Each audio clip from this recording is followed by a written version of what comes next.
I aced the SATs on purpose, just to get away from the campus queen, Sophia Miller. After the exam, Sophia's friends cornered me, taunting, "Ethan," Sophia said she bombed her test. "You'd better turn in a blank paper this afternoon, or you'll lose your chance to keep kissing up to her." They all burst out laughing. I glanced at Sophia's disgusted expression, nodded, and said, "Got it." But inside, I was thinking, whoever wants to be her doormat can have at it. I'm done. The moment I turned away, I called my family's butler and gave the order to immediately cut off all financial support to her family and kick them out on the street. Sophia frantically called me 99 times, and I ignored every single one. So now she's desperate? Where was this energy before? In my past life, as the son of the wealthiest man in the country, I was utterly obsessed with my family's chauffeur's daughter. To marry her, I even signed over the company my father left me. But she spent my money while dating another guy. She spoiled her boyfriend rotten, treating him like a prince, while I was reduced to her personal errand boy.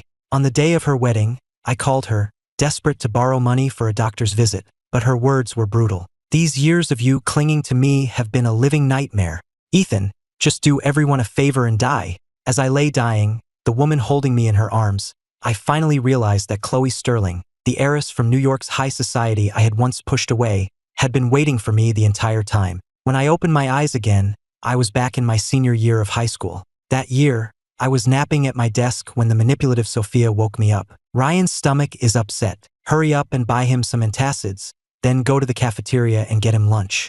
Make sure to get extra meat. He's too skinny and needs to eat more." Ryan was slumped over his desk, surrounded by a crowd of fawning classmates. His stomach ache had everyone's attention, but no one was more concerned than Sophia. She was Ryan's girlfriend, and the two of them consistently ranked first and second in our class. In everyone else's eyes, they were a match made in heaven, the perfect couple. And me? I was just Sophia's mindless doormat, sleeping through class and spending my breaks fetching her food and drinks. Realizing I had been reborn, seeing that same manipulative face, I couldn't help but find it all laughable. What right did Sophia Miller have to treat me like this? Seeing me just sitting there, she snapped, "Are you an idiot? Get going, and be quick about it." With that, she walked over to Ryan and started rubbing his back tenderly. Ryan glanced at me and said to Sophia, "Maybe we shouldn't make Ethan do this. I can go myself. What's the big deal? He loves doing this stuff. He'd probably be upset if I didn't ask him, right?" She turned to look at me, expecting me to agree. I gave a slight smirk and headed to the cafeteria without a word. I got in line and ordered 2 meals.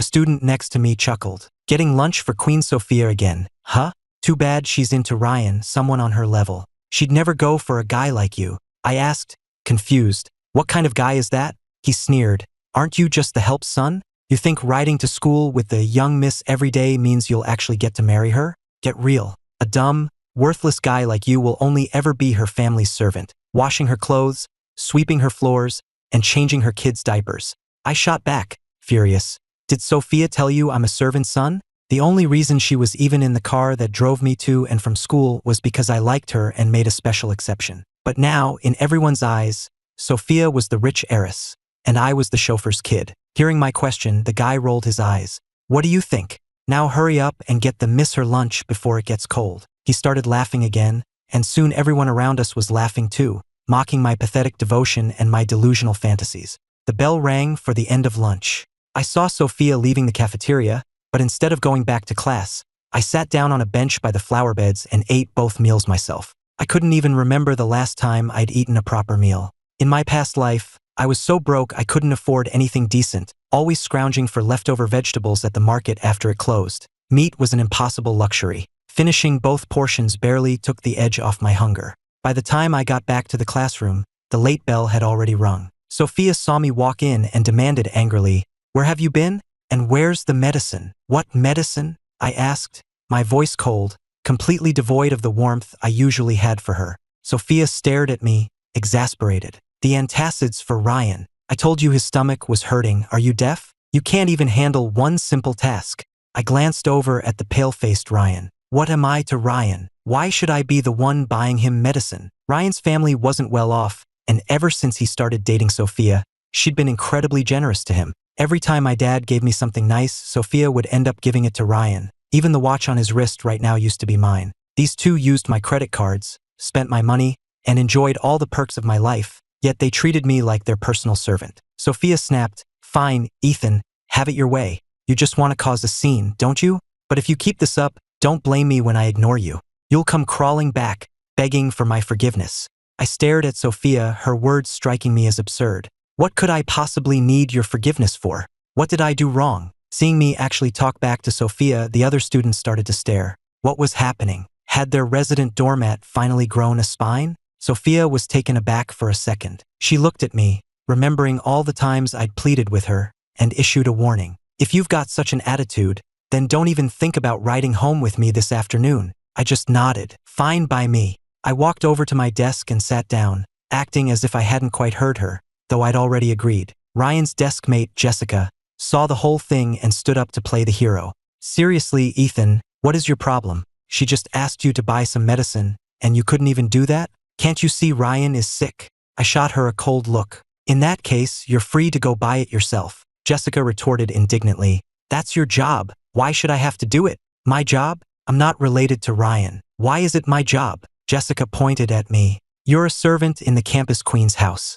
Being asked to buy medicine for her boyfriend is perfectly normal, isn't it? At that, I turned my gaze to Sophia. Sophia, are you the one going around telling people I'm your family's servant? When I looked at her, Sophia flinched, a flicker of guilt in her eyes. Of course, the rumors started because people saw her getting dropped off in a luxury car every day. She just never bothered to correct their assumptions. She could never admit that her father was just a chauffeur, and that she was the daughter of my family's driver. And now, I was the one being made out to be crazy. Sophia, who was my desk mate, walked over. Forget the medicine, I'll go get it myself later. She probably figured I was just jealous and that my crush on her made me unwilling to help Ryan. Sophia glanced at me again. What about the lunch you got? Even if I didn't get the medicine, I must have gotten the food, right? Besides, she'd heard from someone in the cafeteria line that I had bought 2 meals. I replied calmly, I ate it. What? You ate both of them? Seeing her getting flustered, I simply nodded. Yep. The girls in the row ahead of me overheard and shot me a look of disgust. Are you a pig? How could you eat 2 whole meals? They were used to kissing up to Sophia and looking down on me. I used to put up with it because they were her friends, and I didn't want to offend anyone in her circle, hoping they might put in a good word for me. Now I realized I had just been spoiling them. Every time Sophia treated them to a meal, she was using my money. I stated calmly, I'm spending my own money. I could eat 20 meals if I wanted to, and it would still be my right. The girl's face darkened at my words. She muttered under her breath, Your own money? Isn't it all from Sophia's family? I couldn't be bothered to explain, but I could see Sophia beside me was starting to get angry. The fact that I hadn't gotten her lunch, leaving her hungry, made her temper flare. She turned to me and seethed, Ethan, you brought this on yourself. Let's see how long you can keep this act up. With that, she stood up, gathered her things, and said to Ryan's desk mate, Jessica, let's switch seats. You can sit with him. This was her usual punishment whenever she was mad at me. She'd refused to sit next to me. After all, I had practically begged her to be my desk mate in the first place. She was supposed to be my tutor, sitting next to me to help me with my schoolwork. But thinking about it now, when had Sophia ever actually tutored me? She just ordered me around all day. She seemed to think this threat would still work on me, but I completely ignored her. Sophia was hungry, and Ryan was still miserable with his stomach ache. She sat there, her face grim, and shot a dark look at me by the window. This time, Sophia was genuinely furious, already planning how she'd make me pay when I inevitably came crawling back to apologize. After school, the Maybach sent to pick me up was waiting at the gate. I walked straight towards it as soon as I left the building. The whole school knew I had pissed off Sophia, and they were all eager to watch the fallout. Seeing me shamelessly get into the car, they started pointing and whispering. He wouldn't even buy her lunch, but he has the nerve to keep mooching a ride in her family's car? He's just the help's son. Does he actually think he's the one in charge?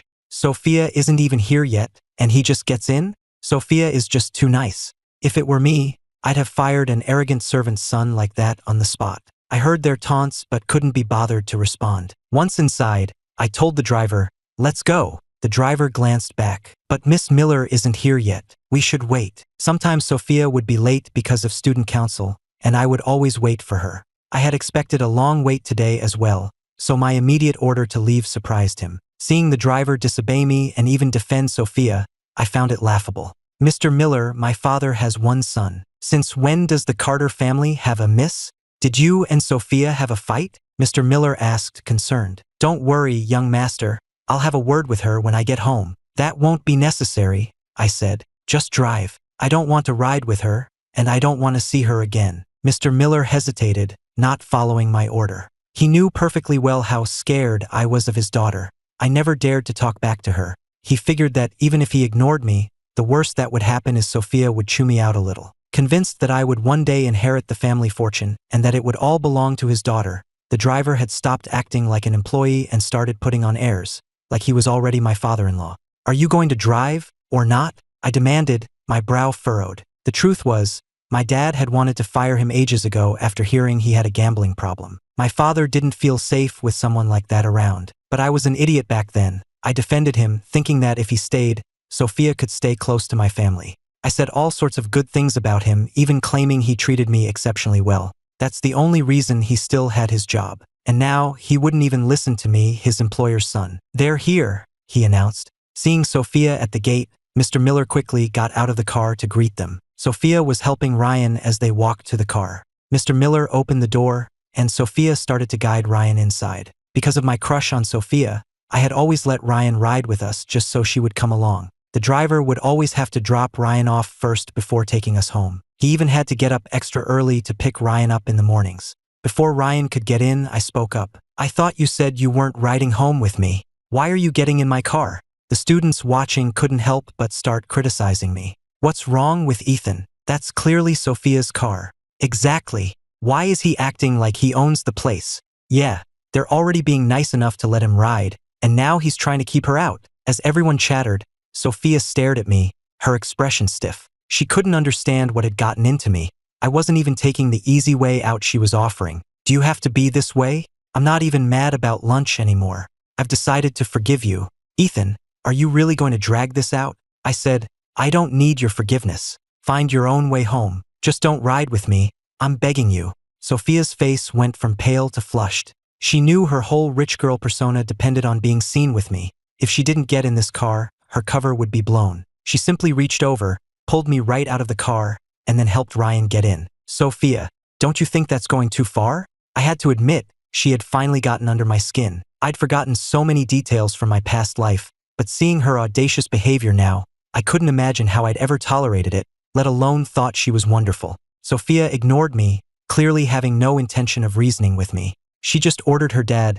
drive, and Mr. Miller actually drove off, leaving me standing there on the curb. The crowd of onlookers burst into laughter. Serves him right. He's so unreasonable. I pulled out my phone. It was actually Sophia's old phone. To win her over, I had given her the brand new flagship phone my dad got me for my birthday, and in return, she gave me this cheap piece of junk. At the time, I thought it was a way to protect her pride. Now, looking at this crappy phone, it just seemed pathetic. Still, it worked well enough to call my dad. A few moments later, the Maybach that had just left came speeding back. The car pulled up to the curb again. Mr. Miller got out, his face grim when he saw me. Young master.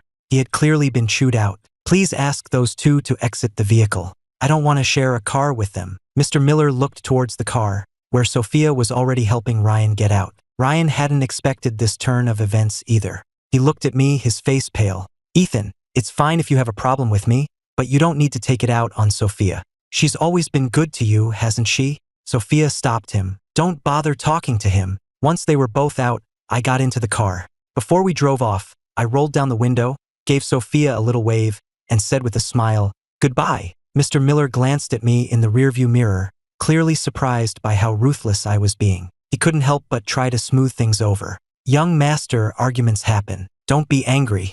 I'll have Sophia apologize to you later. It's just she doesn't have a ride now. She'll have to take the bus, and who knows what time she'll get home. Everyone else can take the bus. Why can't she? Mr. Miller, have you forgotten who signs your paychecks? If you have a problem with me, perhaps you should just quit. How dare he try to tell me what to do? Just because I had a crush on his daughter, he thought he could disrespect me? If I hadn't called my dad, he would have actually left me stranded. Hearing my words, Mr. Miller was so startled he immediately fell silent. When I got home, our housekeeper, Mrs. Davis, saw me. Young master, you're back alone? Where is Miss Miller? I replied, from now on, there is no Miss Miller in this house. Mrs. Davis paused, surprised by my words. When had her young master finally come to his senses? I had always been so devoted to Sophia that her and her father had started to get confused about who was really in charge. Mrs. Davis had wanted to say something many times but never dared, knowing it would upset me. Hearing me say this now, Mrs. Davis was visibly moved. She looked at me, and I remembered she had always been the kindest of all the staff. But in the past, because I was so focused on Sophia, I'd actually been hostile towards her. I recalled that after Sophia took control in my past life, Mrs. Davis was the very first person she fired. Remembering everything, seeing Mrs. Davis standing here now, my eyes began to sting. "I'm going to head upstairs," I told her. "All right," she replied. "Miss Sterling is here. Should I tell her to leave?" Chloe Sterling actually visited often, but because she was the one my father had arranged for me to meet, and I was obsessed with Sophia, I couldn't stand her. Every time she came, I refused to see her and had her sent away immediately. Because of that, I'd barely even seen her face more than a handful of times. Remembering that it was her people who took me to the hospital before I died, and that she still considered herself my fiancée, I stopped Mrs. Davis. "I'll see her." "Where is she?" "In the backyard, playing with Snowy." I went out to the backyard and saw Chloe feeding Snowy. I was the one who had insisted on getting the dog, but because Sophia said she didn't like dogs, I'd stopped paying any attention to him. I was surprised to see Chloe getting along so well with him. She was wearing her school's simple blue uniform, yet she somehow made it look beautiful. I remembered hearing about her before I died, how someone with her looks and background had stayed single all those years, and my eyes started to burn. After she finished feeding Snowy, Chloe looked up and saw me. I was standing in the doorway, and she wasn't sure how long I'd been there. She started to walk towards me, then seemed to remember how much I despised her and stopped in her tracks. "Ethan." Chloe was beautiful, but she had a very calm and mature demeanor. Even though we were the same age, she carried herself like someone in their 20s.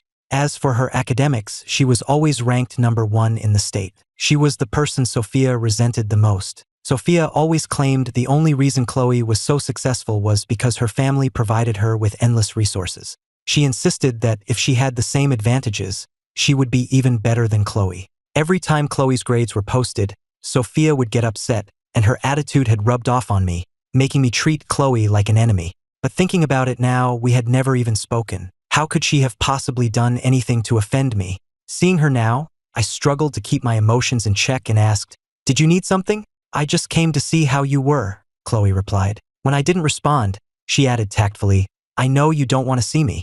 I'll leave now." She hadn't expected to see me at all. She'd only come to visit Snowy. The fact that I was even speaking to her was more than she'd hoped for. As she turned to leave, I quickly asked, "Do you want to stay for dinner?" Chloe stopped, looking at me with genuine surprise. "Really?" The setting sun was at my back, casting a warm glow that seemed to soften my features. "Of course." Sophia wasn't back yet. She was still taking Ryan home. In the past, I would have insisted on waiting for her before we ate. Seeing me ready for dinner so early, Mrs. Davis was surprised. "We're not waiting for Miss Miller?" "What for?" The entire household staff was so used to me being Sophia's doormat that my sudden change was throwing them off. Mrs. Davis didn't press the issue. "All right, I'll have dinner served right away. Oh, and by the way," I added, "please inform Mr. Miller that he doesn't need to come in tomorrow." "What?" Mrs. Davis froze for a second before catching herself. It wasn't her place to question my decisions. Understood. After firing Sophia's father, I went to the dining room and sat down. Chloe had been sneaking glances at me, but she quickly looked away when I sat down. I was surprised by how shy she was and couldn't resist teasing her a little. "Why aren't you looking at me? Am I that hard to look at?" My grades were terrible, but I wasn't bad looking. If Sophia hadn't ruined me in my past life, things would have been very different. Chloe met my gaze again. "No," she said, her expression perfectly composed, "but if you looked closely, you could see the tips of her ears were bright red." I smiled. "By the way, I hear you're a really good student." My sudden friendliness seemed to make her a little uncomfortable. "I do all right," she said modestly. "Do you know any good tutors? I could use a recommendation." After all, counting on Sophia was clearly a lost cause. This time around, I wasn't going to be the idiot who thought his father's money would protect him forever, the idiot who never even bothered to study. I had a second chance, and I needed to get my grades up. Chloe had access to the best resources. Any tutor she recommended would be top-notch. "You're looking for a tutor? What about that Sophia girl? She's fired." She had heard I had a tutor, a classmate who was living in my house. But Sophia looked down on me and had zero patience for teaching, so all the money I paid her for tutoring was a complete waste. Chloe seemed surprised. Seeing I was serious, She took a sip of water, as if to hide a hint of nervousness. I don't have a tutor. I've always studied on my own. But if you wouldn't mind, I could come over and help you. She probably assumed I'd refuse, considering I used to not even give her the time of day. She was already shocked I'd asked her to stay for dinner. But to her surprise, my face lit up. Really? Chloe nodded, looking almost flattered. If you're willing, I can teach you. I'd love that. I'm just worried it would get in the way of your own studies. Don't worry, she said, her expression neutral but her eyes soft. It won't be a problem. She had already finished the entire high school curriculum and had a guaranteed spot at a top university, but she didn't say anything, probably afraid of my reaction. Then thank you, I said. My grades are terrible, so please don't get frustrated if I'm slow. Sophia's grades were great too, but she had zero patience with me. If I didn't understand a problem after one explanation, she'd call me an idiot. My grades were actually average before she started tutoring me. She made them worse and completely destroyed my confidence. I won't, she promised. I'll come over after school then. As we ate, I noticed how quiet Chloe was, so I put some food on her plate. Make yourself at home. You don't have to be so formal. Just then, Sophia walked in, having just dropped Ryan off. She had already heard that her father was fired and had gotten an earful from him. When she saw me eating without her, with all the dishes already served and started, her face fell. I gave her an indifferent glance and kept eating. Sophia had clearly come to confront me about her father, but seeing Chloe at the table, she asked with annoyance, "What is she doing here?" In the past, to please her, I never got close to any other girls. Every time Chloe came over, I'd have her sent away without a second glance. She never expected I would actually invite her to stay for dinner. She's my guest. Do you have a problem with that? Sophia had no choice but to sit down. She stared at me. Did you invite her over just to make me angry? She knew I couldn't stand Chloe. In every academic competition, if Chloe was participating, Sophia knew she had no chance at first place. Chloe sat quietly, saying nothing. I looked at Sophia. You're overthinking it, Sophia. You're not that important. I used to think she was the center of my universe, that everything I did was for her. But in this new life, all I felt when I looked at her was disgust. Liking someone like her would only drag me down into a bottomless pit. If you think being with other girls will make me jealous, Ethan, you're seriously mistaken, she scoffed. Frankly, I'd be thrilled to see you with someone else. At least then you'd stop bothering me all the time. With that, she stormed upstairs to her room. I was left speechless. As soon as Sophia was gone, I saw Chloe's expression turn complicated. Don't listen to her, I explained quickly. She wasn't going to get mad over that, was she? I wasn't sure. To my surprise, Chloe didn't say a word, but her demeanor suddenly seemed a little cooler. After dinner, I walked Chloe to the door. Get home safe, I said. Okay. She walked out without another word, her usual quiet self. When I got back inside, Sophia was coming down the stairs. She had changed out of her uniform and was just wearing a simple t-shirt. Despite all the terrible things she would do, I had to admit she had a pretty face, one that made her look gentle and serene. That was the face that had fooled me for so long. Now she confronted me. Why did you fire my father? She had waited until we were alone to ask, not wanting anyone else to know the truth, that she was merely the chauffeur's daughter. Making a scene in front of Chloe would have been humiliating for her. Do I need to explain my staffing decisions to you? I asked. He's my father. Sophia shot back. What happened today was my fault. I told him to do it. If you have a problem, take it out on me. Go ahead, fire me. The mention of firing her immediately lifted my spirits. I looked right at her. Fine, no problem. What did you just say? Sophia stared at me, shocked. I said, you've always thought I was stupid, right? Well then, let's just call it quits. Move out of my house. I'll find another tutor. Ever since you started helping me, my grades have only gotten worse. I don't think you deserve the generous salary I've been paying you. Sophia thought I was just bluffing, but she was starting to realize I was serious about firing her as my tutor. Your grades are bad because you're too stupid to keep up, she spat. I can explain a problem to Ryan once and he gets it. But you're as dumb as a rock, and you're blaming me for it. Seeing her still trying to blame me, I repeated, just move out of my house. Ethan, Sophia said, her brow furrowed in disapproval. You're a student. You should be focused on your studies. You spend all day daydreaming about us being together. No wonder your grades are so bad. What are you even talking about? Sophia scoffed. All these little games you're playing are just because you're jealous of me and Ryan. You're in a bad mood because I won't date you. But I'm focused on my studies right now, on getting into a good university. I'm not like you. You don't even need to go to college with your family's money. That's why I can't be with you." I stared at her, genuinely stunned by her audacity. Took me a second to process it. Who said I wanted to be with you? Seriously, Sophia, where do you get this confidence? Do you really think I want to date you? Without my attention, she was nothing. Sophia just assumed I was being stubborn. Think whatever you want. But I'm warning you, if you have Chloe over for dinner again, don't come crying to me when I ignore you. With that, she stormed back to her room and slammed the door. The nerve of her, acting like she owned the place. I went to my room and called Mrs. Davis, telling her to have all of Sophia's belongings removed from the guest room by morning. I wouldn't tolerate someone who thought they could walk all over me in my own home. I then got Chloe's number, saved it, and sent her a quick iMessage. "Did you get home okay?" She didn't reply. The next morning, since I no longer had to get up early to pick up Ryan, I was able to sleep in. I had assumed Sophia would be gone, so I was surprised to find her sitting at the dining table, waiting for me. I took a seat and started on my breakfast. Rushing to pick up Ryan every morning meant I almost never had time for a proper breakfast at home. Seeing her waiting there, I asked, "Not going to pick up your boyfriend?" "We can just leave early," she replied. "We're just friends, don't spread rumors," she added defensively. They had been secretly together for ages but never admitted it. For top students like them, dating was seen as a distraction. If Ryan hadn't accidentally let it slip in my past life, I never would have believed it. I looked up at her stubborn, defensive expression. Even now, she was still treating me like an idiot. After breakfast, I headed out, and Sophia followed right behind me. There was a new driver, who promptly opened the car door for me. I got in, and Sophia immediately followed. I looked at her. "Queen Sophia, what's the meaning of this? I thought you said you weren't riding with me anymore. I remember your exact words from yesterday." Sophia pressed her lips together, saying nothing. If her father hadn't forced her to placate me, she wouldn't be here. So what if his family has money? He's just a bully, she was probably thinking. But her father needed this job. I didn't want to waste any more time on this, so I just told the driver to go. When we got to school, I got out, and Sophia trailed behind me. Usually, Ryan would have been with us. Today, Ryan had taken the bus. He saw Sophia and hurried over, his eyes landing on me.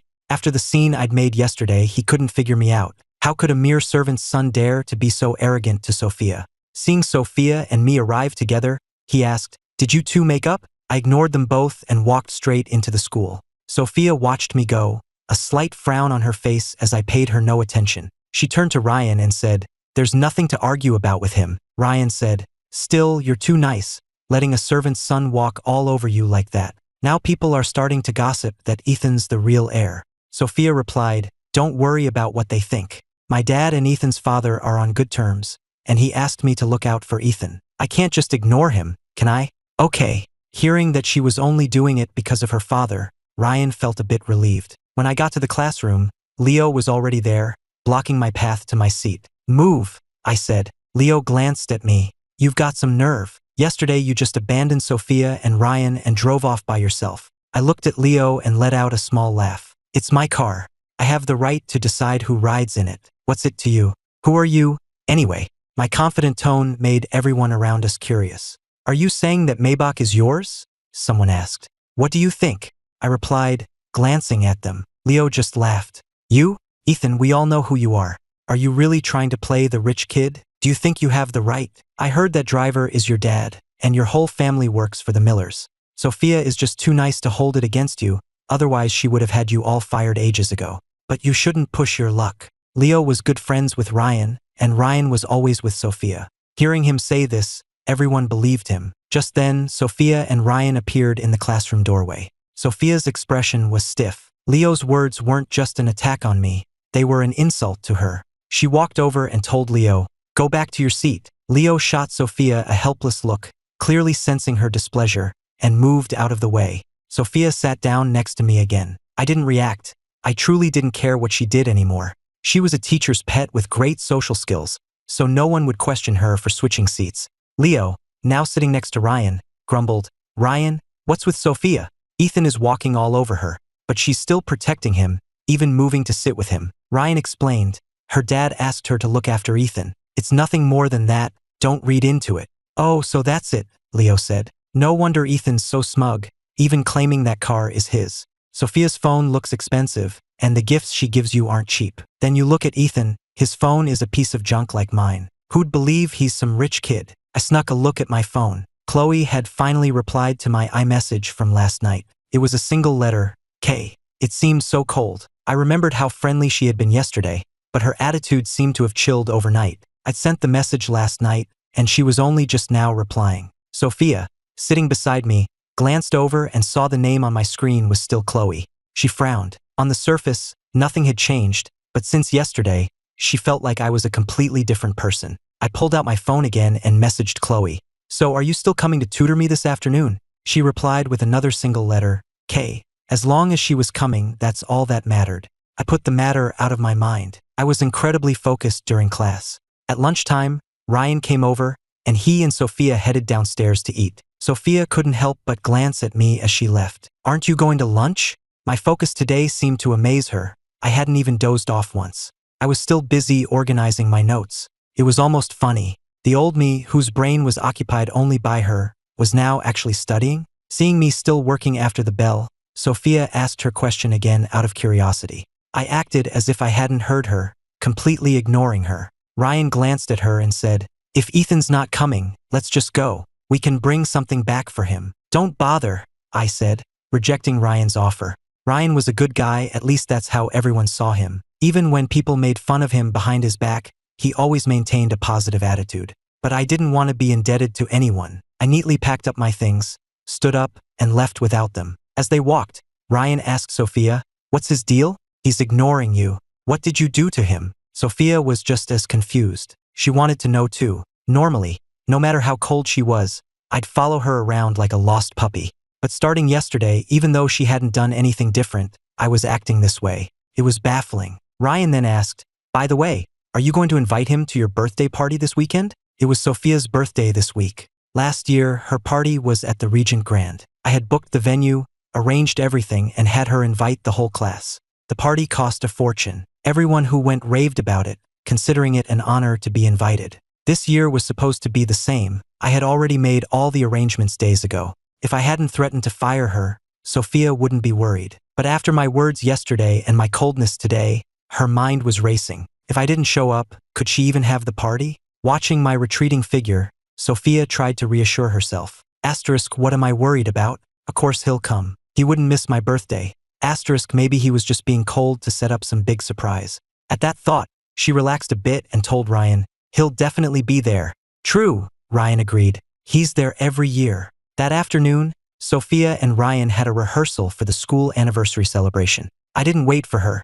I went straight home. Chloe was already there. As soon as I got home, she and Snowy came to greet me. Seeing her there made me smile. Maybe it was because of our connection in my past life, but every moment I spent with her now felt incredibly precious. Seeing the smile on my face, Chloe paused. She was so used to my cold, bratty attitude that my recent warmth always seemed to make her a little shy, unable to meet my eyes. I teased her. "You're here early. Let's just head to the study," she suggested. I led her upstairs. I'd run into a lot of concepts I didn't understand in class today, and I was hoping she could help me with them. We both sat down in the study. The seat next to me used to be Sophia's, but even when she sat there, she never actually taught me anything, usually complaining that I was wasting her study time. Chloe sat down beside me and pulled out a couple of practice tests, wanting to gauge my current level. I focused and completed the tests, then handed them to her. Chloe took them and reviewed them silently for a moment. I felt a flush of shame. "Sorry, I know I'm really slow." "It's not you," Chloe said. "Your study methods just aren't very effective. I'll start by helping you with the fundamentals. Okay?" I nodded. "Okay." As Chloe taught, she kept her head down, focused on the material, never looking at me. But her way of explaining things was incredibly clear. Concepts I had struggled with for ages suddenly clicked and made perfect sense. Chloe had been explaining for a while, and I was starting to get thirsty. She looked up and caught me staring at her. She swallowed nervously and quickly looked back down at the textbook. "What is it? Do you have a question?" "I was just thinking you're really patient with me, but you're so cold over text. All I get are one-word replies. Are you upset with me because of my history with Sophia?" Chloe denied it. "No, I had family over yesterday, so I was busy and didn't see your message until this morning. If you ever need anything, you can just call me." Just as we were getting back to work, my phone rang. I answered it. It was Sophia. "Ethan, what is the meaning of this? What did I do now?" I asked, completely baffled by her accusatory tone. Sophia yelled, "You actually had her throw all my stuff out." I glanced at Chloe, then said plainly into the phone, "I told you yesterday you're fired. That means you have no reason to be living in my house anymore, right? I'm in the middle of something, so don't bother me." With that, I hung up. Sophia was probably standing outside the front gate, staring at the pile of her belongings on the curb, unable to believe I would actually do this. Was I really kicking her out? Why? I put my phone down. "Let's continue," I said to Chloe. She nodded. A few moments later, the door to the study was thrown open. Sophia stood in the doorway, her face dark with fury. Her eyes landed on me and Chloe, a flicker of contempt in her gaze. I stood up. "What are you doing here? I thought you couldn't stand me. I thought you looked down on me. Why are you so desperate now?" Sophia strode forward. "Ethan, do you think it's funny to humiliate me like this?" she demanded. Chloe stood up too, instinctively moving to stand slightly in front of me. "Humiliate you?" I shot back, seeing her rage.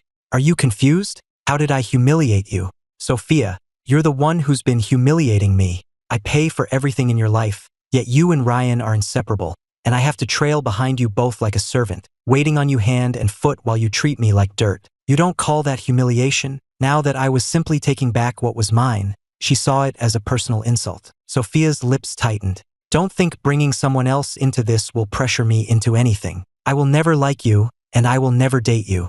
Let me be perfectly clear. I like Ryan. We're together, and I will never, ever have feelings for you." With that, she turned to leave, bumping into the doorframe on her way out. I went to the window and watched as she stormed downstairs, grabbed her bags, and left without a second's hesitation. Good riddance. Sophia had always projected an air of pride. Despite her family's poverty, she acted as if she was above it all, never succumbing to my money, no matter how much I gave her.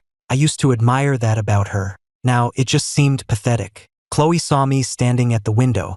"Ethan," she said gently. I turned back to her. "Sorry, let's get back to it." She looked at me with concern. "Maybe I should head home for today.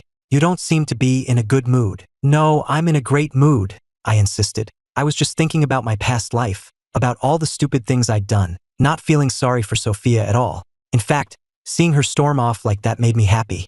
At least now, I didn't have to worry about my future.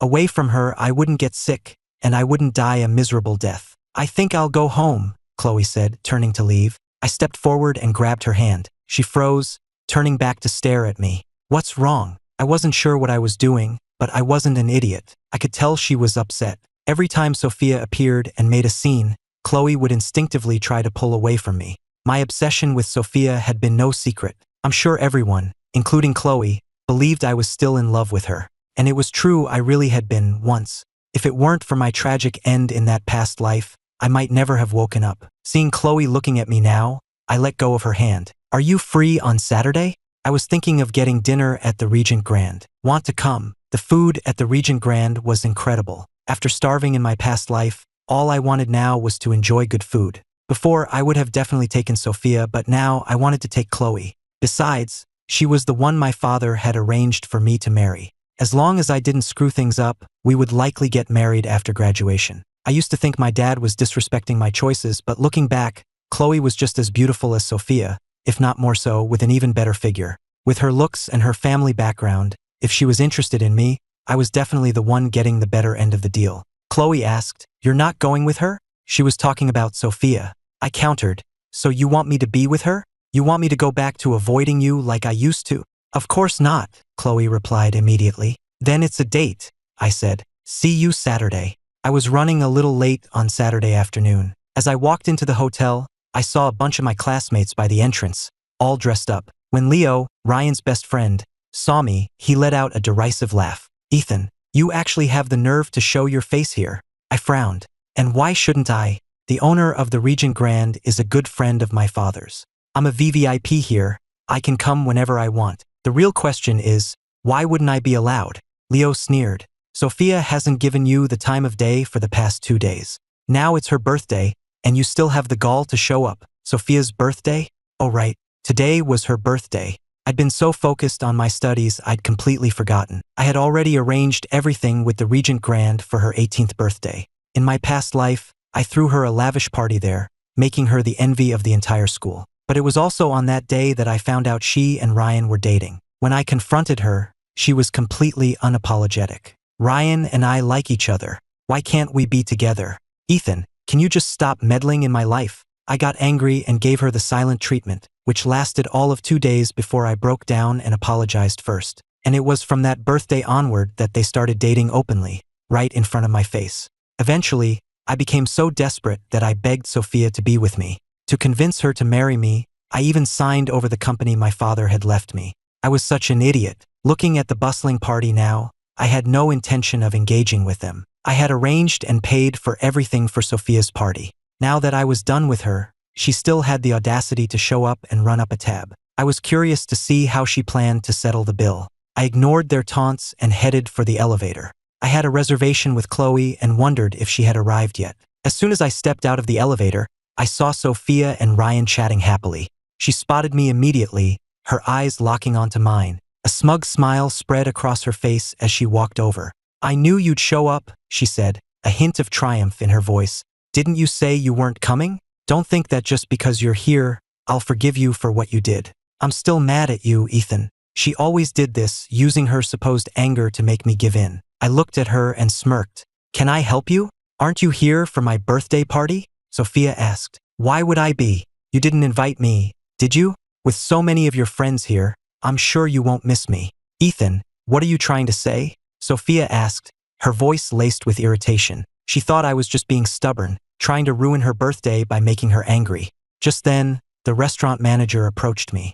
"Mr. Carter, has Miss Sterling arrived yet?" I asked, and he nodded. "Yes, she's already here.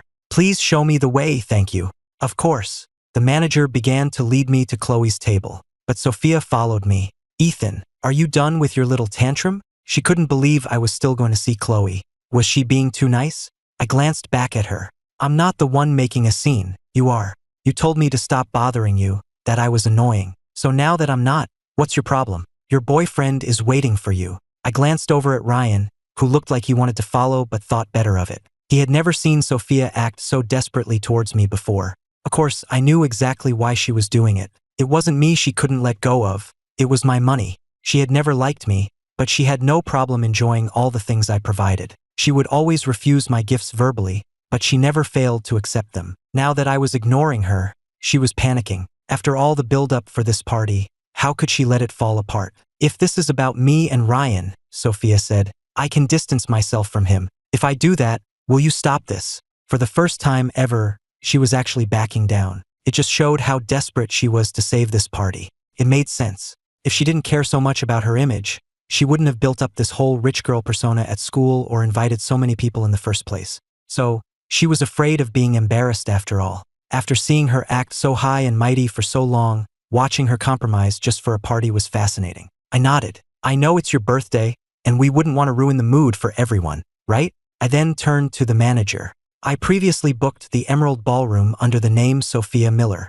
The manager checked his records. "Yes, Mr. Carter. Since it's Miss Miller's birthday, she can have the ballroom." I looked at Sophia. "Is that acceptable?" Sophia breathed a sigh of relief, seeing that I had given in. She looked at me. "So you did all this just to break me and Ryan up? You just can't stand to see us together. You're overthinking it. I couldn't care less who you're with. But Sophia, in time, you'll realize that without me, you're nothing." The manager stood by silently. My words had clearly humiliated her. "I'm done with you," she snapped, turning and walking away. The manager glanced at me. "I'll have the staff prepare the Emerald Ballroom then." I nodded. "Yes, but make sure she pays the entire bill herself before anyone leaves. Don't let a single person out until it's settled." "Understood, Mr. Carter." With that taken care of, I finally went to find Chloe. Sophia returned to Ryan's side, her face grim. "What happened? What were you two talking about?" he asked. "It was nothing," she replied curtly. She glanced at the kind, attentive Ryan beside her. Asterisk break up with him? In his dreams. Asterisk after tonight's party, she decided she would be done with me for good. She would never give me the time of day again. Chloe wasn't in her school uniform today. She was wearing a pleated skirt. It was a simple design, but on her it looked incredibly elegant. When I walked in, she was focused on the menu. She heard me approach and looked up, her eyes meeting mine. I smiled. "Been waiting long?" "No, I just got here," she replied, her gaze steady on me. I was wearing a white t-shirt today, which made me look bright and clean, though I was still a bit thin. I sat down right next to her. Chloe hadn't expected me to sit so close and seemed a little flustered. There were plenty of other seats, but I chose the one beside her. I didn't notice her discomfort and asked, "Have you ordered yet?" "Not yet, I'm still looking. Let me see." I leaned in, looking over her shoulder at the menu she was holding. Chloe couldn't focus on the menu anymore. Her attention was on me. She noticed the clean, fresh scent of my shampoo, a pleasant smell that wasn't overpowering. I ordered a few dishes, choosing spicy options. The strong flavors seemed to remind me that I was alive. The memories of being sick, hungry, cold, and unable to sleep were a constant torment. Even now, I sometimes had nightmares that I was back in that life. The spice was getting to me, so I fanned my mouth and took a long sip of watermelon juice. Chloe asked, "Do you like spicy food?" "It's all right," I said, looking up at her. "I like it too," she said, matching my pace and trying some of the spicy dishes herself. We were in a private room with a waiter on standby. A few minutes later, the owner of the hotel walked in. His name was Mr. Wallace. Seeing him, I greeted him politely, "Mr. Wallace." Mr. Wallace smiled at me. "Ethan, you're here too." From his tone, I knew he wasn't here for me. Sure enough, he turned to Chloe. "Miss Sterling, welcome to the Regent Grand. Please let me know if there's anything at all you need." He was close with my father, which is how he knew who Chloe was. Most people had no idea about her background or that an heiress of the Sterling family from New York was living quietly in Crestwood. Chloe just gave a slight nod and went back to her meal. She was so reserved. I had started to think she was warm and friendly, but now I saw that she really didn't like talking to people. Mr. Wallace stood by for a moment, even pouring her water himself, but she remained silent. An unapproachable aura seemed to fill the room. Finally, Mr. Wallace took the hint. "Well, I'll leave you to your meal. Please enjoy. Ethan, take your time." "Wait a moment, Mr. Wallace," I called out, stopping him. He stopped and turned back. "Is there something else, Mr. Carter?" He had a warm, friendly smile, and I'd always liked him. However, if I remembered correctly, in my past life, a fire had broken out at the Regent Grand just 2 days after Sophia's birthday party. The cause was inadequate fire safety in the kitchen. When the fire started, they discovered the extinguishers were faulty. People were hurt in that fire. That incident was the downfall of the Regent Grand, which had been the best hotel in Crestwood. I heard Mr. Wallace's health declined severely after that. I looked at him now and asked, "Your hotel's fire safety systems are all up to code, right?" He looked surprised by my sudden question. "Why the sudden interest in that, Mr. Carter?" "I just think it would be a good idea to have everything inspected thoroughly," I said, "especially the kitchens." "Rest assured," Mr. Wallace said, "our fire safety systems are state-of-the-art. We take full responsibility for our guests' safety." I looked at him steadily. "Mr. Wallace, why don't you go check it yourself, just to be sure?" Seeing my persistence, a hint of annoyance crossed his face. He stared at me. "What are you implying, Mr. Carter? Do you not trust my word? Your father and I are old friends. He knows I'm an honest man. I run a respectable business. Are you questioning my integrity?" I was about his son's age. In his eyes, I was just a kid who didn't know anything. Then Chloe spoke up. "Since he's so concerned, perhaps it's worth taking a look." Chloe had barely said a word to him since he'd walked in, only giving short, clipped replies. But when she spoke, Mr. Wallace immediately deferred to her. "All right, I'll go check on it right now." Chloe had such a commanding presence, and combined with her status, her words carried more weight, even though she was my age. After Mr. Wallace left, I looked at her, surprised. "Why did you back me up?" I had only insisted because I knew what was going to happen. From her perspective, she had no reason to believe me. Chloe simply said, "You asked for something. It was only right to support you. Weren't you afraid I was just making it up? And what if you were?" Chloe replied calmly, "It's not a big deal. It just means he has to check. No harm done." She said it so matter-of-factly, but looking at her, I felt an incredible warmth spread through my chest. It was the feeling of being truly trusted. I remembered the moment I was diagnosed with HIV. No one believed I was a victim. They all assumed I had been reckless. If I had been, I would have owned it. But everyone blamed me, looked at me with disgust, and eventually, I started to hate myself too. I never imagined the truth. It wasn't that they wouldn't believe me.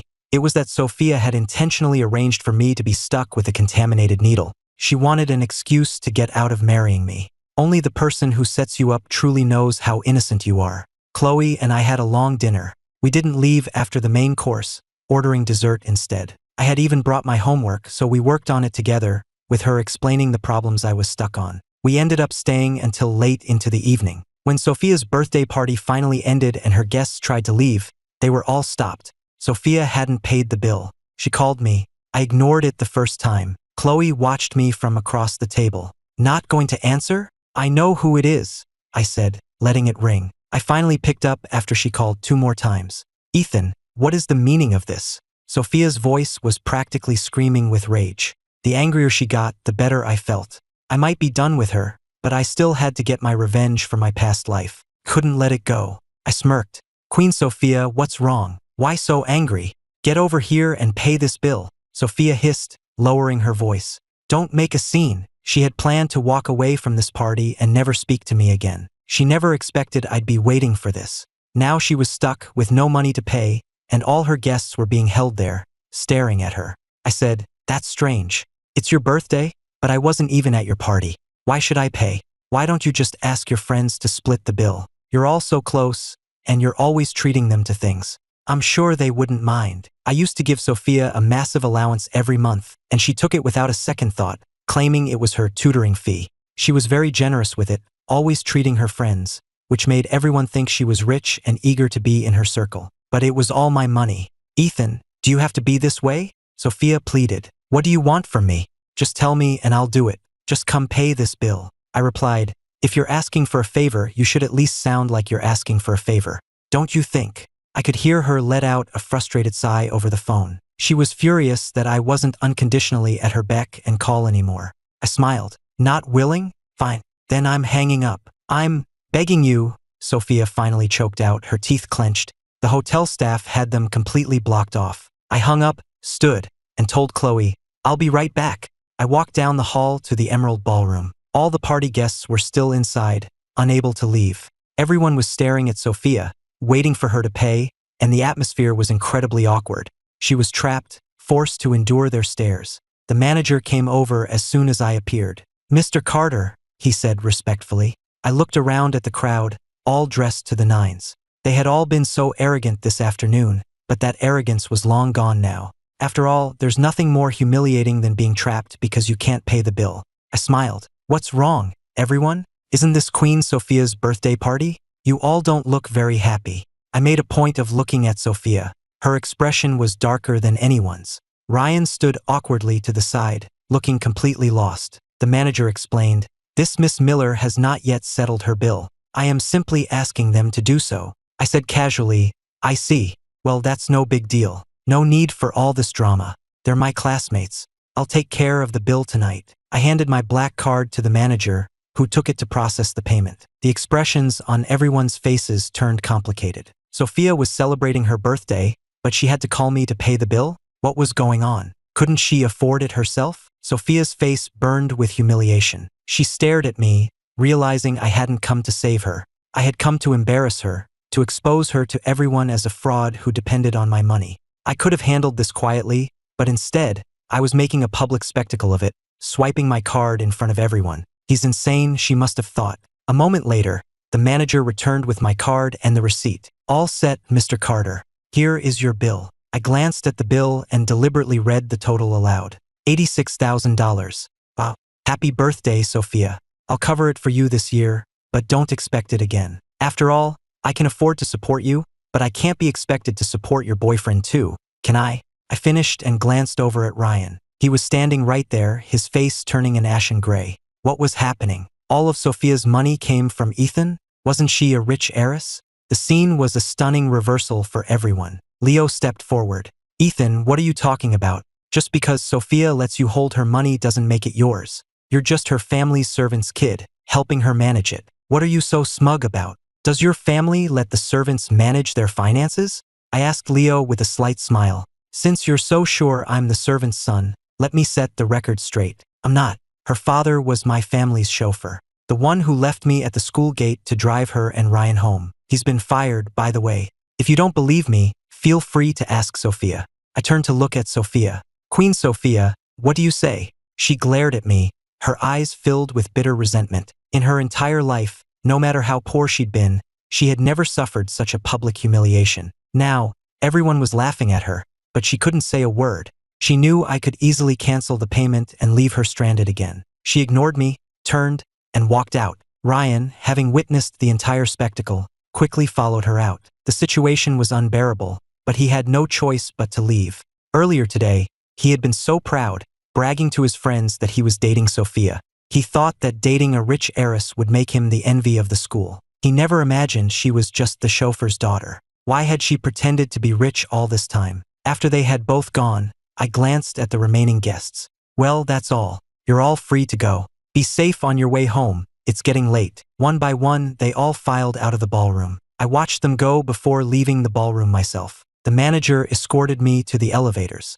Just then, Chloe walked up and we got into the elevator together. I was quiet on the ride down. Even though I had just set the record straight in front of everyone, I didn't feel particularly happy. Compared to the years of suffering I'd endured, this small act of revenge against Sophia did little to ease the bitterness in my heart. Chloe noticed my silence and didn't disturb my thoughts. When we reached the lobby, we saw Mr. Wallace waiting. He walked straight towards me.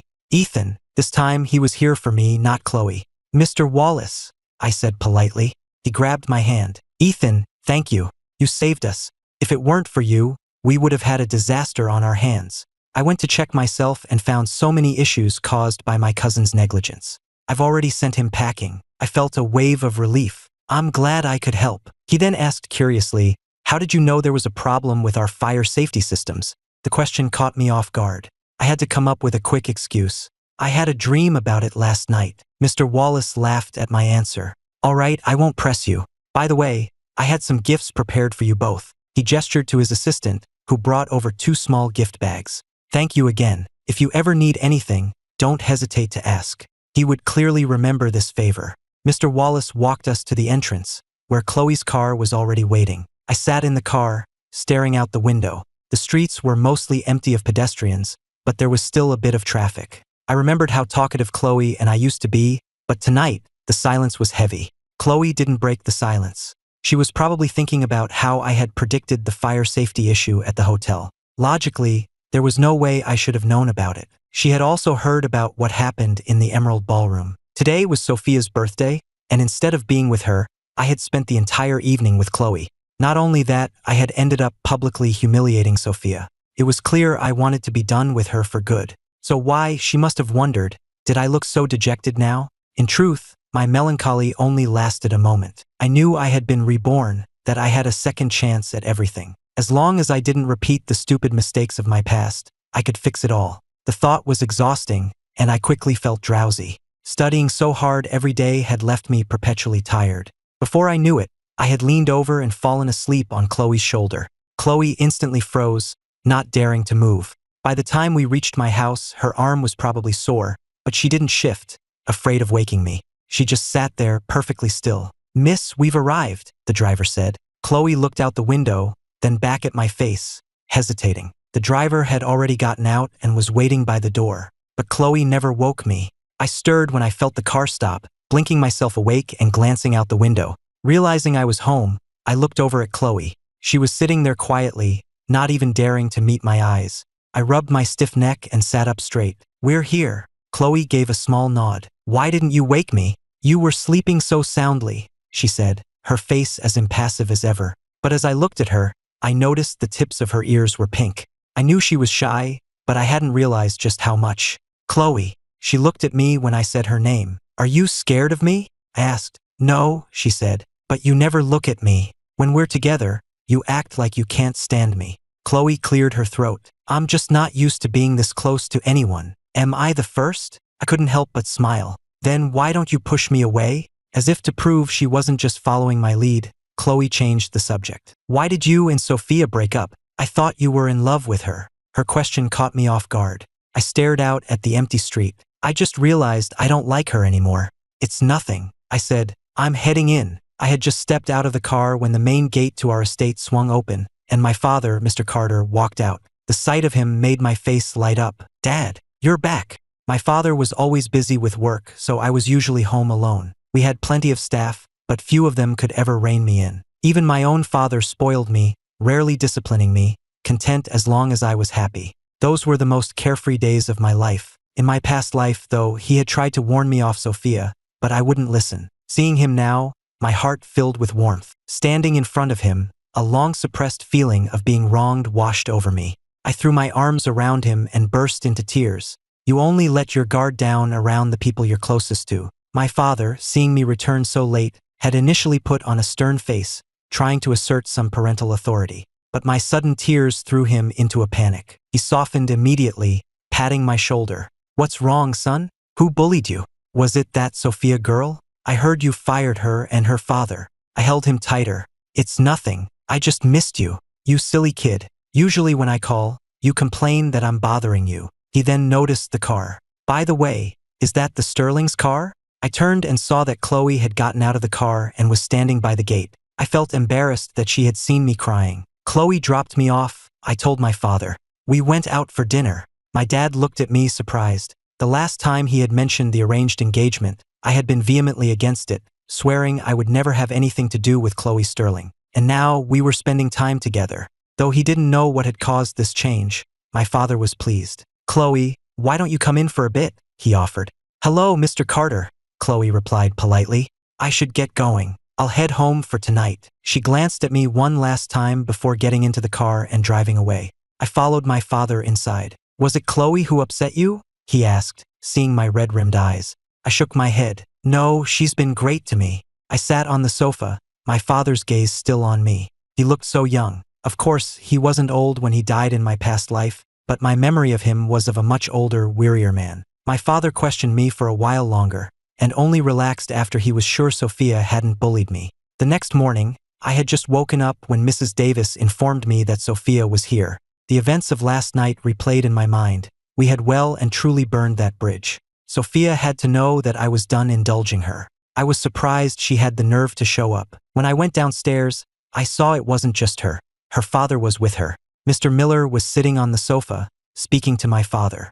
Mr. Carter, I know my Sophia has been thoughtless. I've already given her a stern talking to. She won't bother Ethan anymore. My father frowned. You refer to my son by his first name? He had never liked the Millers and would have gotten rid of them long ago if he wasn't afraid of me cutting him off. Mr. Miller realized his mistake and quickly corrected himself. Young master.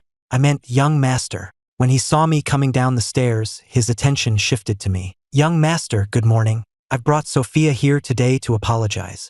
I turned to look at Sophia. She was sitting there silently, her face a mask of sullen resentment. Apologize? She didn't look like she was here to apologize. Unwilling was written all over her face. She clearly still hated me for what happened last night. There was no way she was going to apologize. I said, Don't be ridiculous, Mr. Miller. Sophia hasn't done anything to offend me. There's no need for an apology. But I heard you fired her. Mr. Miller himself hadn't been this anxious when he was fired. His own salary wasn't much after all. But Sophia was different. She was making a fortune just for tutoring me, and in his mind, the entire Carter fortune was within her grasp. Now that we were on the outs, there was no way he would let that go. I explained, she was my tutor, and for the past few years, my grades have only gotten worse. Besides, Sophia herself felt she wasn't up to the task. She said I was too stupid for her to teach. So, I was just respecting her wishes by letting her go. There's no conflict between us. No apology necessary. My father glanced at me, noting my calm expression. He remembered how I had insisted on having Sophia as my tutor, leaving him no choice but to agree. The fact that I had now fired her was both surprising and, he had to admit, a little touching. His son was finally growing up. I have to get to school, I said, ending the conversation. My father had someone escort the Millers out. After breakfast, I headed out to the waiting car.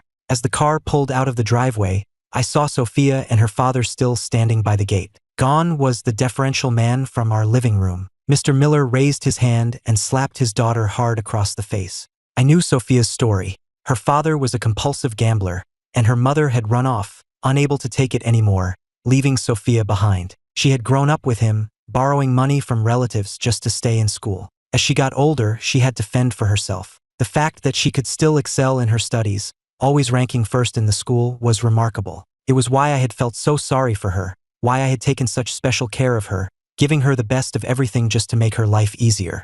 But while I pitied her, she never pitied me. She just saw me as a walking ATM. The person she cared about was never me. I looked away and headed to school. After the events of yesterday, people's attitudes towards me had changed. They were friendlier. Classmates actually started coming up to talk to me. Ethan, is your family really that rich? So does that mean all of Sophia's money came from you? We all thought she was the rich one. I just replied, you didn't already figure that out? We just think it's weird. You were so good to Sophia. Why was she with Ryan instead of you? One girl asked. Another one joked, hey, rich boy, what about me? I promise I'd be way more obedient than Sophia. I looked at the slightly nerdy girl who had spoken and couldn't help but laugh. Just then, Sophia appeared. Hearing the girl's comment, Sophia sneered, you wish, as if he'd be interested in you. He has a new target now. It's not your turn, so get in line. A new target? At Sophia's words, everyone looked at me. What new target? Who could possibly be better than Sophia? Was there anyone at our school more outstanding than her? I didn't think so. Even though her rich girl status was gone, Sophia was still a top student and beautiful, so everyone still thought she had a bright future. Sophia ignored their questions and fixed her gaze on me. After being my doormat for so long, you're treating me like this just because I won't date you? Ethan, even if you try to force me, I will never like you. A spoiled rich kid like you, with your terrible grades, thinking your money can buy you anything, you're not worth one of Ryan's fingers. Her words reminded everyone of my academic failures. I wasn't just a doormat, I was an idiot. Before I could respond, Sophia brought up the party. You're the one who made me invite everyone. I didn't even want to go. And then you deliberately humiliated everyone. Do you think your money gives you the right to trample on people's dignity? And don't twist the truth. You didn't support me. That was my payment for tutoring you. I won't take another cent from you, but don't you ever expect my help again. After her speech, Sophia immediately switched seats with someone else, making a show of wanting nothing to do with me. Here we go again, back to her cold, untouchable academic goddess persona. She always did this, but I hadn't forgotten how she'd begged me for help just last night. For a moment this morning, when I saw her father hit her, I'd felt a flicker of pity. Now, I thought he hadn't hit her hard enough. I didn't let her get away with it. Tutoring? Sophia, you have the nerve to talk about tutoring? Since you started, have you done anything besides spend my money? My ranking at the bottom of the class every month is the direct result of your help, Sophia replied, her face a blank mask. I've told you before, you're just stupid. What does that have to do with me? Ethan, you're so rich. Why don't you use some of that money to buy a new brain? Her comment made the others laugh. I looked at her smug face.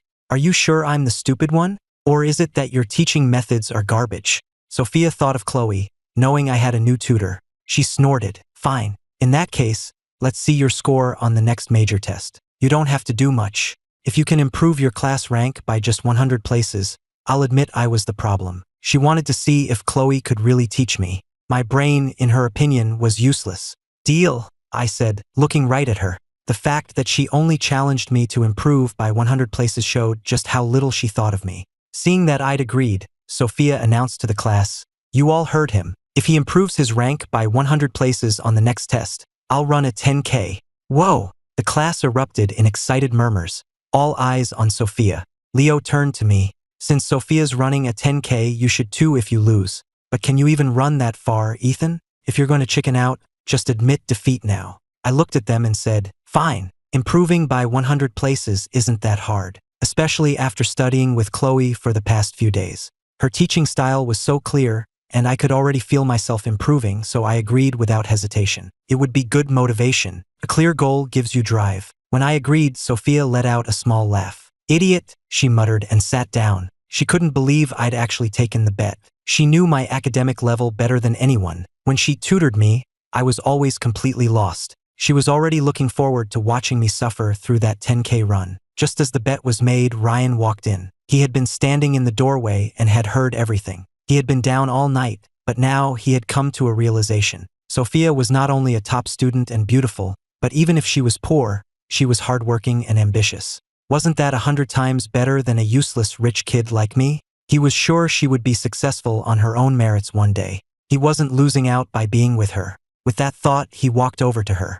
Sophia, even though your father is just a driver, he earns an honest living. And you've always been the top student. It must have been so hard for you to get this far, coming from your background. I will always support you. Ryan's speech instantly moved all the students who had been doubting Sophia. He was standing by her even now. Their love was so noble. And Sophia, she had always been a top student. People didn't just like her because they thought she was rich. They admired her for her academic excellence and character. I, on the other hand, was just a lazy, shameless rich kid trying to buy affection. Watching the two of them put on this show, I had to fight back tears of mock sentimentality. It was so touching. Those two deserved each other. They should be chained together forever. It was all my fault for being so blind and getting in their way. Thanks to Sophia's performance, everyone now saw me as a complete idiot. I had just shed the labels of doormat and servant son, only to be ostracized for my bad grades. But I didn't really care. Compared to the utter loneliness and despair of my past life, their petty high school drama was nothing. After all, I had wealth and I had parents who loved me. I focused on my classes and ignored them completely. After school, my father drove over to pick me up, and my mother was with him. They were in their 40s now, but they had been the it couple in their youth, and they were still an incredibly handsome and elegant pair. My mother got out of the car, gave me a warm hug, and then thoughtfully opened the car door for me. Sophia and Ryan had just walked out of the school and saw the whole thing. The classmates with them saw me with an older woman and were immediately curious. "Is that Ethan's new target?" one of them whispered. Sophia had mentioned it that morning. Ryan had said the woman looked to be in her 40s. What was her relationship with Ethan? The rumors started instantly. I knew Ethan couldn't be some rich heir. He's being kept by a sugar mama. And here I was thinking he was actually someone important. No wonder Sophia didn't want to be with him. I wouldn't be caught dead with a guy like that. He's so young too. That's just disgusting. Hearing them slander me, Sophia didn't bother to correct them. Ryan looked at her, and her silence confirmed his suspicions. Suddenly, he felt a wave of relief. Even though my grades were terrible, my family's wealth, the ability to spend a fortune in a single night, had always bothered Ryan. It made him feel inherently inferior. But now, believing my money came from a sugar mama, he felt a sense of balance restore. At least he would never do something so shameless. He would rely on his own hard work to achieve his dreams. One day, he would have everything I had, but he would have earned it. Ryan and Sophia got on the bus.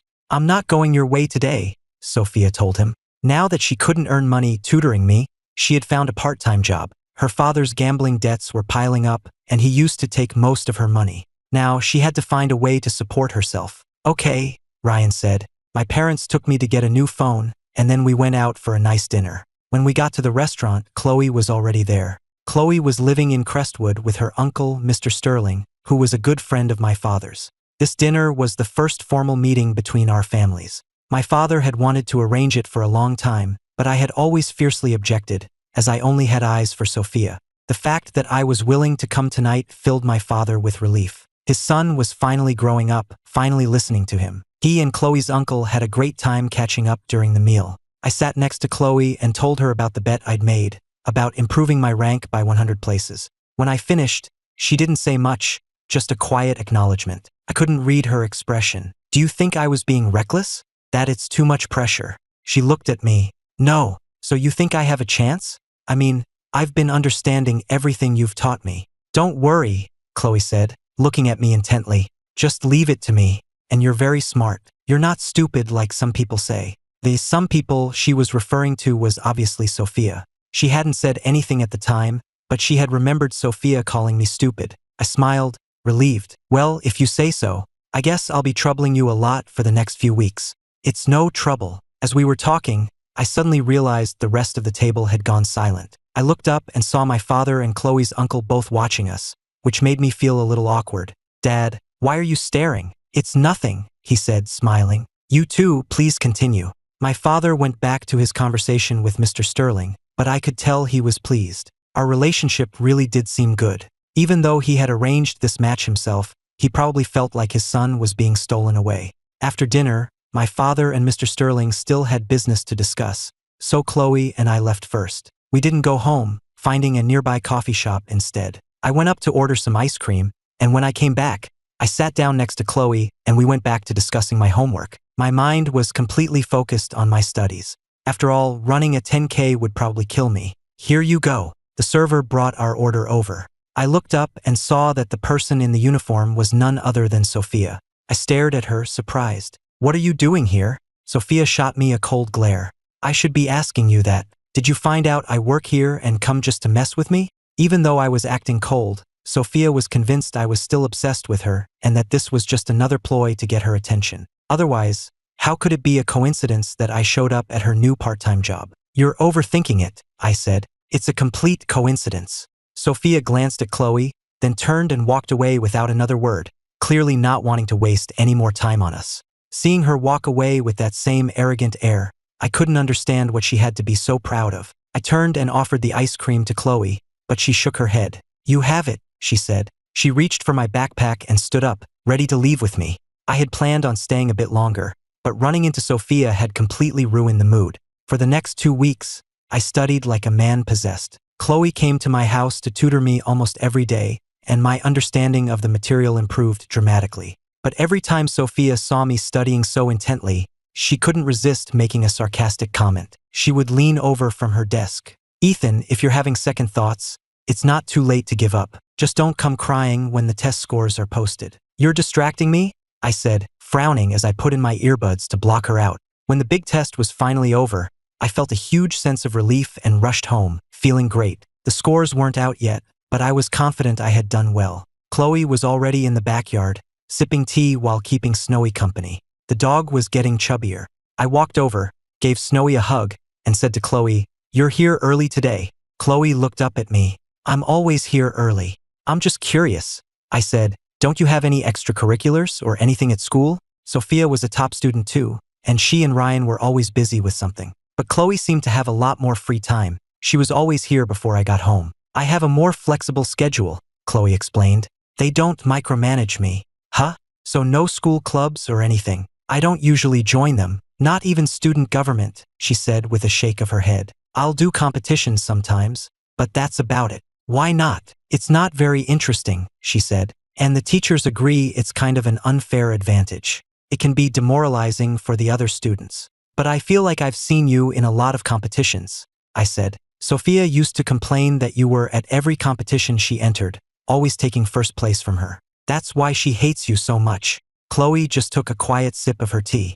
It was true. If Sophia was in a competition, Chloe usually made a point to be there too. I was dying to know how I did on the test, so Chloe and I went over the answer key in the backyard. I had gotten a lot of them right, and my mood soared. When the scores were posted, our homeroom teacher came into the classroom and, as usual, started by praising Sophia and Ryan. They had placed first and second again. After congratulating them, the teacher added, "But this time, there's someone else I want to mention, and that person is Ethan." I sat up straighter, my attention peaked. Sophia shot me a look, her eyes dripping with sarcasm. The teacher continued, "Ethan did exceptionally well on this test. He's always been at the bottom of the class, but he's made incredible progress. His score puts him in the top 200 of the entire grade. If he keeps this up, he'll do great on the SATs." The top 200? Everyone's eyes went wide. Even Sophia was stunned. She had thought improving by 100 places was an impossible task for me, and now I was in the top 200? I hadn't expected such a huge jump myself. It was more than I dared to hope for.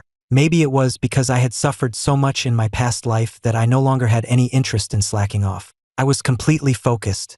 I paid attention in every class and reviewed everything with Chloe afterward. She was an amazing teacher. She could take the most difficult problems and make them seem simple. It just proved that hard work really does pay off. "Teacher, are you sure there wasn't a mistake?" someone asked. "Ethan's grades were always so bad. How could he?" "There's no mistake," the teacher said, looking at me with a proud smile. He had always been frustrated having a student who dragged down the class average, so he was thrilled with my improvement. Getting the teacher's praise made me incredibly happy. I glanced over and saw Sophia watching me silently, her face unreadable. I turned to her. "So, still think I'm stupid? Don't forget about that 10K. Sophia pressed her lips together, completely bewildered. How could someone so stupid improve so much? Was Chloe really that good of a teacher? After school, Sophia was forced to run her 10K. I didn't go home. I stayed specifically to watch the show. I sat on the bleachers, watching her struggle, and a deep sense of satisfaction washed over me. Felt amazing. Ryan watched me from the sidelines, his expression cold and hard. Leo leaned over and whispered to him, "It's just the top 200. What's the big deal? He's acting like he came in first. Sophia got first place and she's not this smug. And you got second." Ryan's gaze shifted to the struggling Sophia. "A bet's a bet," he said flatly. "Sophia's not a sore loser." "Exactly," Leo agreed. "And so what if his grades are better? He still has to go home and serve that sugar mama. The thought of him with that old woman is just disgusting." "Don't gossip," Ryan said. "You're just too good of a guy." "Ryan," Leo said, slinging an arm around his shoulder. By the time Sophia finished her run, the sun had almost set. She staggered back, drenched in sweat, and glared at me. Satisfied? I nodded. Good job. Feel free to make another bet with me anytime. With that, I stood up and walked away, feeling absolutely euphoric. Sophia watched me go. I was so happy I was practically skipping. She was used to me fawning over her like a pathetic puppy, but now, I wouldn't even give her a second glance. She thought about me and Chloe. Was I really going to end up with her? Both the Carters and the Sterlings were wealthy. We were a perfect match. If we really got together, the thought made Sophia's stomach turn. It felt like something that belonged to her was being stolen. Sophia. Ryan noticed her staring after me. You must be exhausted. Here, drink some water. He handed her a water bottle. Sophia took it. Thank you. She was always so polite in front of Ryan. That was a tough run, Ryan said. But it is strange. Ethan's grades were always terrible. How did he improve so much all of a sudden? You don't think he cheated, do you? Leo chimed in. I bet he did. He probably cheated just to make Sophia lose. Think about it, she tutored him every day and his grades were still garbage. How else could he improve that fast? That's just talk, Ryan said, glancing at Leo. You can't make accusations without proof. If he comes after you, you'll be in serious trouble. I'm telling the teachers tomorrow, Leo declared. I took the car home, excited to share the news with Chloe. After all, I couldn't have made Sophia eat her words without Chloe's help. But when I got there, Mrs. Davis told me that Miss Sterling hadn't come over today. I felt a pang of disappointment. I changed my clothes and went down to the dining room to eat alone. My dad was out of town on business, so it was just me in the house. I decided to call Chloe. Chloe was at home, swimming in her pool. A maid approached and said quietly, Miss, you have a phone call. The figure in the pool didn't seem to hear. The maid added, It's from Ethan Carter. Chloe surfaced and glided to the edge of the pool. The maid was there instantly with a towel, wrapping it around her shoulders. Chloe took the phone, the stern look on her face melting into something softer as she answered. Hello. Hey, are you busy? Am I interrupting anything? I asked. I was just swimming, she replied. I heard you didn't come over today, so I just wanted to call and see if everything was okay. Something came up, she said simply. I laughed. Well, I have good news. I improved so much I made it into the top 200. And you know what? Sophia had to run her 10K today. Watching her eat her words was the most satisfying thing ever. Chloe walked over to a lounge chair and sat down, listening patiently as I excitedly recounted the day's events. After a moment, I asked, Are you still there? I'm listening, she replied. Congratulations. I'm not bothering you, am I? No, it's fine. I'm free right now. You've been coming over every single day. You must be exhausted. Why don't you take a couple of days off? I can study on my own. If I get stuck, I'll just message you on Instagram. All right, she agreed. Chloe, I said, not wanting to hang up just yet. You sound a little down. Did something happen? Is there anything I can do to help? My question seemed to surprise her. She thought she sounded the same as always. She never expected I'd be able to tell she was upset just from the sound of her voice. When she didn't answer, I continued, I know you tend to keep things to yourself. But Chloe, we're a team now, right? You've helped me so much. Let me help you. I never would have gotten that score without her. I couldn't just take her help for granted, especially since it wasn't like she needed the money. Hearing me describe us as a team, a small, reluctant smile touched Chloe's lips. Okay, she said. The next day, the moment I walked into the classroom, I could feel the strange atmosphere. Leo and a few of his friends blocked my path, smirking. Don't get too comfortable, Ethan, Leo announced loudly. With grades improving that fast, who's to say you didn't cheat? We've already reported you to the administration. Do you dare to take a retest? Ryan stood nearby, pretending to be a peacemaker but actually fanning the flames. Leo, don't make baseless accusations. But Ethan, to prove your innocence, you should probably agree to a retest, right? I watched their pathetic performance, feeling completely calm. The old me would have been furious, humiliated. But now I just found it laughable. This was the perfect stage. A chance to completely shatter their last remaining delusions about me. Fine by me, I said with a cool smile. You name the time and place. The news spread like wildfire. A special retest, proctored by the academic dean and the heads of every department, became the talk of the school. When Sophia heard, a spark of hope returned to her eyes. She refused to believe I could have improved on my own. This had to be another one of my schemes, and this time, she would be there to watch me crash and burn. On the day of the retest, I was placed in a separate room, surrounded by a panel of stern-faced teachers. Outside the window, Sophia, Ryan, Leo, and their friends watched me like vultures waiting for a verdict. The test was handed out, and it was significantly harder than the last one. But I wasn't flustered. In the past few weeks, Chloe had completely rebuilt my understanding of the material, giving me a new framework and unique problem-solving strategies. I picked up my pen, and the answers flowed effortlessly. 2 hours later, I finished early and handed in my test, walking out of the room to the stunned silence of the onlookers. The results were ready that same afternoon. The academic dean himself came to our classroom, his expression complex as he announced, Ethan Carter's score on the retest was 15 points higher than his original score. The school apologizes for the misunderstanding. The classroom was dead silent. Leo's face turned beet red, and the friendly mask on Ryan's face finally cracked. Sophia was leaning against the wall for support, her face as white as a sheet, her body trembling. Her most prized possession, her top student halo, had just been shattered by my undeniable results. Just then, a murmur went through the students looking out the window. A black Rolls-Royce Phantom had pulled up silently in front of the school. The door opened, and an impeccably dressed, distinguished-looking couple stepped out. The man was imposing and dignified, the woman elegant and beautiful, though her perfectly maintained face wore a look of displeasure. "Which one of you is Leo, and which one is Ryan?" my mother asked, her voice quiet but carrying an authority that could not be ignored. She walked into the classroom, her gaze sweeping over the students. "I hear you're the ones who started the rumor that my son is being kept by a sugar mama?" Every eye in the room was on us. When they saw me walk over to the couple and casually say, "Dad, Mom," their jaws hit the floor. The sugar mama? Was you?" Leo stammered, looking like he was about to faint. "That Maybach, it's really yours?"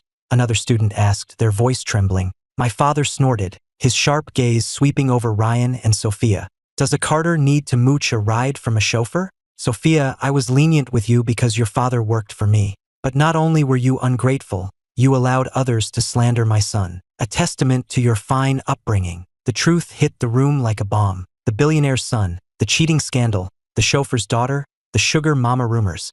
All the pieces fell into place, creating a picture that was both absurd and deeply ironic. I was no longer the pathetic doormat or the servant's son. I was something they could never hope to touch. After that day, everything changed. Sophia completely fell apart. Her pride, her entire persona, was shattered. Her father's gambling debts spiraled out of control, and without my support, she was forced to work multiple menial jobs just to get by. Her grades plummeted. She bombed her SATs and ended up at a no-name community college, fading into obscurity. Ryan, after seeing the true extent of the Carter family's power, had a complete crisis of values. His so-called loyalty proved worthless the moment Sophia lost her value. He quickly distanced himself from her. Though he got into a good university, the shadow of having been associated with a fraud lingered, making him cynical and materialistic. As for me, I went to find Chloe that evening. "You were upset the other day because your family doesn't approve of us, right?" I asked, looking at her, feeling certain for the first time. Chloe was silent for a moment before nodding. "They thought you were too foolish before, that you weren't worth waiting for. They wanted me to transfer back to a school in New York." I reached out and took her hand. "And now, am I still foolish?" She looked up, her cool, clear eyes reflecting my own. A small but incredibly firm smile touched her lips. "No, I told them I believed in you. Ethan, I've always believed in you." In that moment, her words banished all the lingering shadows and insecurities from my past life. A few years later, under a brilliant blue sky, surrounded by palm trees on a private island, our wedding was a grand, romantic affair. I stood under a floral arch in a white tuxedo, watching Chloe walk towards me in her wedding gown. She was as stunning and composed as ever, but the warmth in her eyes was reserved only for me. I had graduated from a top university and was already making a name for myself as I began to take over the family business. When it was time to exchange rings, I got down on one knee. As I slid the diamond ring, which we had named Rebirth, onto her finger, my voice trembled. "Chloe, when I was at my lowest, when I had no faith in myself, you were the one who believed I could shine. You showed me that life could start over, and that it could be beautiful. Thank you for healing me, and for making me whole." She leaned down and pressed a soft kiss to my forehead. At that exact moment, on a large screen in the reception hall, a news ticker flashed across the bottom. "Local police successfully dismantle major cross-border gambling ring. Main suspect, a Mr. Miller, apprehended while attempting to flee. His daughter is also under investigation for alleged involvement in money laundering and obstruction, and is reportedly destitute." I gave it only a passing glance before turning my attention back to the present. Those people, that part of my life was a closed chapter, not worth a second thought. I stood up, pulled my beautiful bride into my arms, and as our friends and family cheered and the waves crashed on the shore, I kissed her deeply. The sun was shining, and the future was bright. This life, I had finally grasped my own happiness.